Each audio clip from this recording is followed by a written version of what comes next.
All right. Great to see you. Welcome again back to the show. And Oh, I'm Dr. Steve Waddell, and this is my friend Martin Scholz. Welcome back, Martin. great to be here. Good to see you again, brother. Yeah. Listen, today what we're going to do is we're going to talk about, I know that both of us, we reviewed recently the show on Netflix right now, the Biggest Little Farm. And the Biggest Little Farm, again, we really encourage people to look at that show. If you can't get it, you should be able to buy it. Highly recommend you do that, because in the community that we're pulling together, people that we're working with, this is one of the key resources that we want people to look at to help them start to think in terms of, at least for me as a city dweller, it's started to help me understand more what ecology is. And the macro ecology, and then I'm thinking a lot about micro ecology and how that relates to, an individual's health. But we talked about this, Martin. Why do you think it's so important that people that we're talking to and are listening to us have a look at the Biggest Little Farm?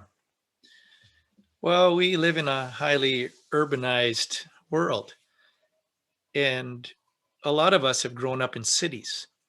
And as city dwellers, increasingly, we become disconnected with the environment around us, nature, its processes, our connectedness or our dependence on it. And now we're at this time of our lives, we have to just begin to think, what impact are we having on the planet, on our surroundings? There's so many messages out there that are telling us, look, we have made some huge errors and we are ruining the earth. There's lots of case studies on that. And maybe it's time for us to go back, as I say, go back to the future, where we, instead of thinking of nature as our enemy, thinking of working in combination with nature so that we can imagine for ourselves or vision for ourselves a brighter future. Uh, we That try certainly is as, yeah, the theme of the show, isn't it? Because when you see, this couple from Los Angeles that moves an hour north of Los Angeles, and the farm that they bought, the 200 acres, was just absolute desolate death, right? yeah, And so I like what you're saying there about the idea. That's an example of how they took something and turned it into a brighter future using the principles that they started to apply on that farm.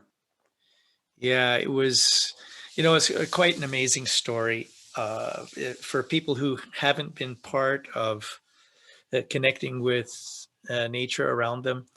That would be a place to start. Just begin to inform themselves as to just what kinds of processes are involved in getting the earth to provide for us, to create Mhm. plenty. There are a lot of messages out there today that talk about how our resources are limited. But what this story shows is that our resources could potentially be unlimited if we Mhm. just interacted differently with nature and uh, sort of change the way we live a little bit so that we could understand just how much small spaces of land can produce for us, and do it in a way that also builds up the land and restores the ecology of the place. Yeah.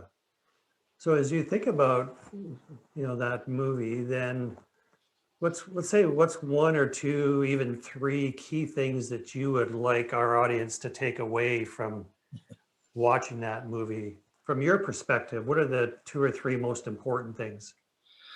Well, I think one of the things that they recognize is that they really didn't know what they were doing Yes. when they moved onto that place. They really had this great vision of turning the place into some fantastic garden oasis for themselves, but pretty soon realized that they were way out of their depth because, growing food isn't simply, in a sustainable way, isn't just simply digging up some ground, throwing some seeds and some water on it, and boom, you've got all these things growing. But there were a lot of things happening in the environment. There was erosion, there was decimation, there was over fertilization, all kinds of problems in the piece of land itself, and others that had had the land weren't successful with it either. So one of the first things that they were honest enough to do is to say, hey, I really don't know what I'm doing, but we have this dream. And they connected with someone who knew how to connect with the land and bring all the elements of what made up that farm into some kind of symbiotic bio machine. And it brought kind of a naturally growing ecosystem back, a functioning, healthy ecosystem back onto the land. And that was their friend Alan. Yes. Yeah, Right. their friend. And I think that was a key, having someone who had made that journey where they had taken land that had been decimated and found the principles and practices that would allow it to recover very quickly. And for them, it was a 7-year process. But when you Right. think about gaining some kind of equilibrium, biological equilibrium on 200 acres in just 7 years, that's really not that long of a time. Yeah, that's The second amazing. thing I remember is that they were free. They learned that they could make mistakes. Yeah, Right. I know that there's in permaculture language, which is two words put together called permanent and agriculture to make up the word permaculture. There is a saying, we fail better.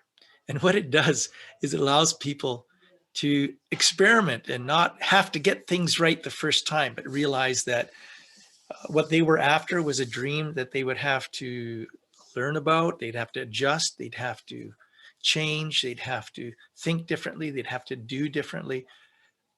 They gave themselves permission not to get everything right at the first go.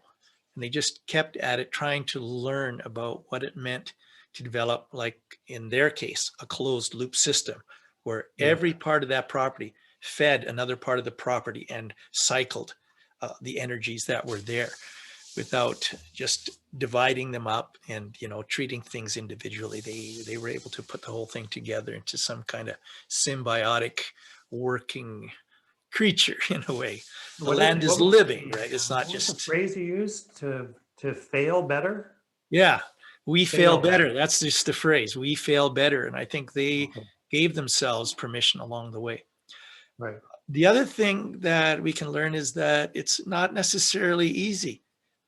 I mean, there were certain times in certain parts of what they were trying to do, they wanted to give up because it just seemed that the ecology of their property had been so decimated that it was almost irredeemable. They couldn't get it back, but they stuck to it. And it was in that 7th year, and that's what they said. It was in that 7th year that suddenly they could just feel a change in the land, and somehow everything just came into a balance and then started working symbiotically that way. And that's I think those are like 3 things that I thought were that we learned from what that couple did. And I guess I come from it from a bit of a different perspective because you live and breathe in that arena. For me, as a doctor, I'm spending most of my time in the clinic, and of course, what inspires me, I think, is this idea. I finally, even though I've studied biology, of course, for years, but I finally had a vision of what an ecosystem was and looked like. Right. So even though I've been outdoors and to the Rockies and, you know, spent a lot of time in nature per se, but it wasn't until I saw that movie that I really understood the interconnectedness Yeah. of an ecosystem.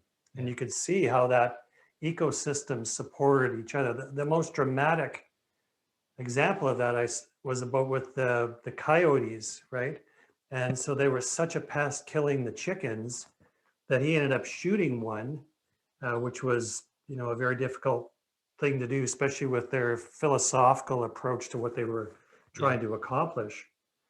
And then to realize, I think the phrase was that the the coyotes were actually their friends, and especially when they got overrun with the groundhogs. And so when they put the dogs into the pen with the chickens and with the goats as protection against the coyotes, then the coyotes went after the groundhogs, right? Right. And so what you might think as a predator, in a sense, killing all the chickens, becomes a friend and part of the ecosystem. Right. And the other example I thought was fantastic, amazing, was when they got overrun by snails. And they said, he's talking about sitting back and thinking, okay, what are we going to do about all these snails Eating the fruit destroying tree. our fruit trees? What, you know, which one of our animals likes snails? So turn the ducks in, right?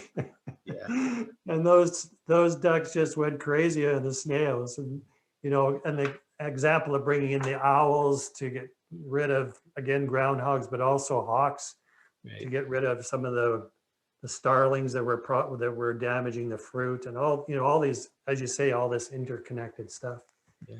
It I seems guess, like the land was really kind of moving and shifting and trying to find its balance again. And regarding the coyotes, they finally ended up concluding that they had too few coyotes to handle the yes, groundhogs. yeah, So, yeah, in that was quite and that's amazing. one thing that they learned, that something that looks like a problem could also be a solution for them. So the Yeah, problem was the solution.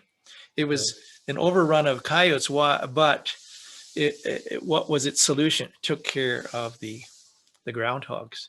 yeah, And exactly. often when you're working in properties to find some kind of sustainable balance, that's what you have to come to. You have to come to the realization that every element, every part of what makes up that property impacts everything else.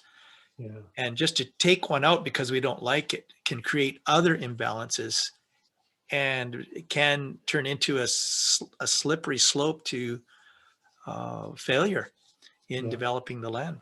right. Oh, and I think the second one for me, and you and I have been talking about this recently, but again, the better understanding of what do you call it, the cover crop, planting, and then the gradual, the change in the soil was, Mhm. where they showed they literally could not even stick a shovel into the ground, Yes. and transforming the earth into this living soil. Mhm. And of course, I've been thinking about that so much relative to, first of all, ecosystem on a macro level. So as they demonstrate, but then from a health standpoint, seeing our bodies as an ecosystem. And then when you take the idea of the soil, as the foundation of that ecosystem, then in our bodies, we have a foundational soil structure, foundational to our health and our digestive system, right? Which we'll Right. have a chance to explore and talk a lot more about. So that again just helped me to visualize that a bit more and think more about those connections between ecosystem on a large scale, ecosystem for individuals and for our loved ones, and the importance of the soil. Of course, the soil again, seeing it where that life comes from, and then thinking about where that soil is in our own human bodies and how life comes from that. Yeah, I So think that you're was right. I my, mean, we are just like a piece of property in a way as well. And yeah, every part of us matters. And if one right, thing gets out of balance, it affects other processes. And that's where we get into ill health yes, or quality of life problems, illnesses that probably we wouldn't have if we had known about how to keep that ecosystem balanced. yeah, you're exactly right. Yeah, So that was my, and of course, this is going to be part of our ongoing, lots of our own yeah, ongoing discussions yeah, in that whole area. And for me, it's going to be a big learning curve. And also, quite frankly, I think it's a paradigm of health and healthcare that hasn't been well explored. mhm, And so, of course, again, pulling that macro system together, micro system, and seeing our bodies differently, I think will be very, very helpful. And then the third thing for me about what I want people to take away or to at least think about, and again, for me as a city dweller, it's really, I found it a bit overwhelming because I'm not in a position and I don't have an interest, and I'll get you to talk about this. We're coming just about to the end of today's show. We'll probably have a chance to, carry on with this discussion in the next episode, but a bit overwhelmed because I'm not the one who's going to buy 200 acres somewhere and live there full time and create, the biggest little farm. Great.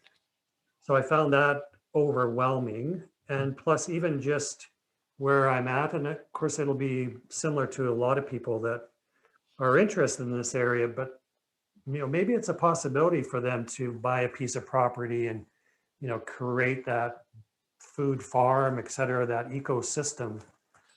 Mhm.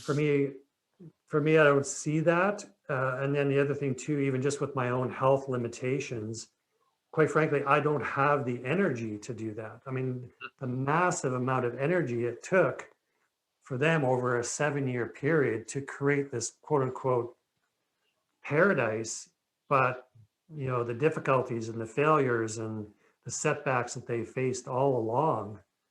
Mhm. Anyway, so we'll have to talk about some solutions because I know I know that I'm not alone in this, and that is, we're talking to people who do want to move onto a piece of property and create that. How do the rest of us who live in cities, who have jobs, have careers, start to move in that direction? I know you have a program, helping people to look at how to transform their yard. So again, for me at least, I'm not going to be the one who's going to go and actually buy a piece of property and develop that and create that paradise. But there are people that we're talking to that are interested in that. But again, what about people like me who live in the cities, we have careers, et cetera, who still are interested to become, really are passionate about ecosystems, passionate about creating that in their lives on a large scale, as well as for their own health and their family's health. And I know you have a program that helps people to transform their yard into a food forest. So we'll talk a lot of, what I'm saying is we'll talk a lot about different opportunities for people who live in apartments and condos and Right. a small plot of land in a city somewhere, to people who do want to step out and buy a piece of property and create a food forest. They want to develop an ecosystem for themselves. Anyway, Martin, appreciate your time. We're out of time. So thank you so much for chatting with me today, and we'll look forward to seeing you on the next episode. Yeah, that'll be great. And good to see you again. Bye-bye. Bye-bye.